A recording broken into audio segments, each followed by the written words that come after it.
A lot of John Donne's holy sonnets deal with death. What is it like to die? What is it like to have lost someone? How do you prepare yourself for death? That was a big key thing, a part of the religious life of a time when the plague kept coming back over and over and over again, and without warning. One other comment I'll put in here, the very first line of this says, this is my play's last scene. As I mentioned in the introductory clip, he was born 8 years after Shakespeare. His mother's maiden name was Heywood. And Heywood, Thomas Heywood, was a slightly older contemporary of Shakespeare, and was also a playwright. So there's a little bit of that going on in this. Oh, I should also mention his mother was also great niece of Thomas More. If you don't know who he was, look him up.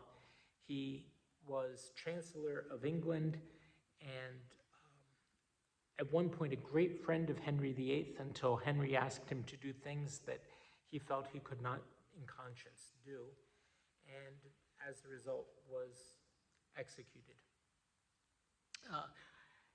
That's the type of thing. The last sonnet we read spoke about a prisoner waiting for execution.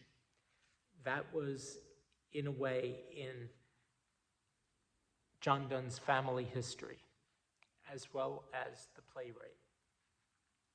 So there's a lot that he puts into this that sounds almost hypothetical, but to him may not have been. So let me read this third of his holy sonnets. This is my play's last scene. Here heavens appoint my pilgrimage's last mile, and my race, idly yet quickly run, hath this last pace. My span's last inch, my minute's last point, and gluttonous death will instantly unjoint my body and soul, and I shall sleep a space. But my ever-waking part shall see that face whose fear already shakes my every joint. Then, as my soul to heaven her first seat takes flight, and earth-born body in the earth shall dwell, so fall my sins, that all may have their right to wear their bread, and would press me to hell. Impute me righteous, thus purged of evil, for thus I leave the world, the flesh, the devil.